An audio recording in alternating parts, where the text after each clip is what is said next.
Bonjour à tous et bienvenue au Duplex Bourse du mercredi 5 juin 2013. On se connecte tout de suite avec Frédéric Garcia de Bourse Direct. Bonjour Frédéric. Bonjour Brune. Alors la bourse de Paris a ouvert en baisse après le repli de Wall Street hier et des marchés asiatiques ce matin. Est-ce que les marchés sont nerveux ? Oui, alors on est toujours en phase de consolidation depuis déjà à peu près 2 semaines. Donc on perd 0,5% autour des 3900 points. Pas énormément de nervosité. Néanmoins, on va continuer à surveiller l'indice de volatilité qui est aussi appelé indice de la peur, donc qui a progressé de 6 points hier à 16,17. New York a consolidé hier soir parce qu'on a perdu 1,5% sur le Nasdaq, le Dow Jones et surtout le S&P 500, donc indice de référence des gérants. Et Tokyo ce matin qui a nettement consolidé, voire corrigé 3,80%. Après, certes, une hausse très conséquente de l'indice depuis 6 mois. Voilà, donc pour l'instant, on est toujours en phase de consolidation autour des 3900 points. Alors, dans ce contexte, quels sont les supports et résistances à surveiller aujourd'hui ? Alors aujourd'hui, on va s'évertuer donc à surveiller la zone 3890-3900 sur lequel on pourrait donc prendre appui pour rebondir et aller chercher la zone résistance située à 3940-3950. Si on repasse sous 3890, ce serait de mauvaise augure et on pourrait aller rapidement chercher les 3840 points.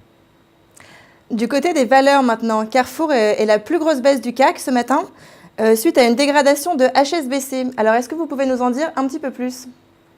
Oui, alors HSBC qui a dégradé le titre, donc Carrefour qui est la plus forte baisse du CAC 40, donc comme vous l'avez souligné, 5% de baisse, c'est assez considérable, surtout pour un poids lourd de la cote.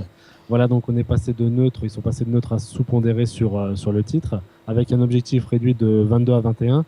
Ce qu'il faut voir, c'est que depuis l'avènement de Georges Plassa, une stratégie nouvelle a été mise en place. C'est un titre qui a surperformé depuis un an, puisqu'on est en progression de 51%. Donc c'est somme toute logique qu'on corrige dès qu'il y a une petite dégradation de recommandation. Voilà, donc 72% des investisseurs ont souscrit pour le dividende optionnel. Ça, c'est rassurant.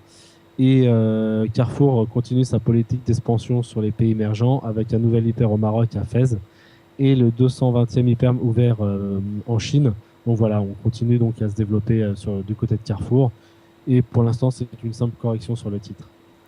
Technip maintenant, le groupe a remporté un contrat auprès de la société américaine ExxonMobil. On parle d'un montant entre 100 et 250 millions d'euros. Alors quelles sont les conséquences sur le titre aujourd'hui ? Pour l'instant, elles sont neutres puisque le titre est en léger repli de 0,2 à 0,3%. C'est un titre qui a très très bien surperformé depuis un an.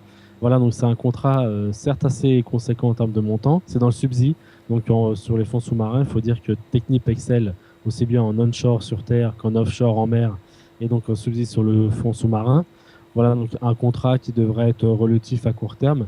Néanmoins, comme on l'a souligné, Technip, c'est un titre qui se paye relativement cher puisque le PE est estimé à cette année à 15,5 et à 14 pour 2014. En comparaison aux autres parapétrolières, c'est un titre qui est assez onéreux. Donc voilà, à surveiller une éventuelle correction sur le titre. On passe aux États-Unis. Wall Street a clôturé en baisse hier.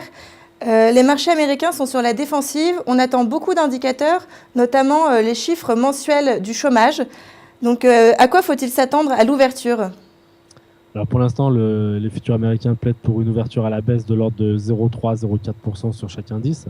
On va surveiller cet après-midi l'enquête ADP concernant la création d'emplois dans le secteur privé. On attend 165 000 créations après 119 000. On va aussi surveiller l'ISM des services cette fois-ci, qui constitue pour 2 tiers du PIB. Et ce soit le livre beige de la Fed à surveiller avec attention, lire entre les lignes, éventuellement s'il y a un réajustement à venir du quantitative easing 3 avec une réduction donc des rachats d'actifs. Voilà, et comme vous l'avez dit, vendredi, le point d'orgue, le rapport mensuel de l'emploi donc pour le mois précédent. Voilà donc une actualité très très très chargée en cette fin de semaine aux États-Unis. Merci Frédéric pour toutes ces informations. On se retrouve demain pour un nouveau Duplex Bourse.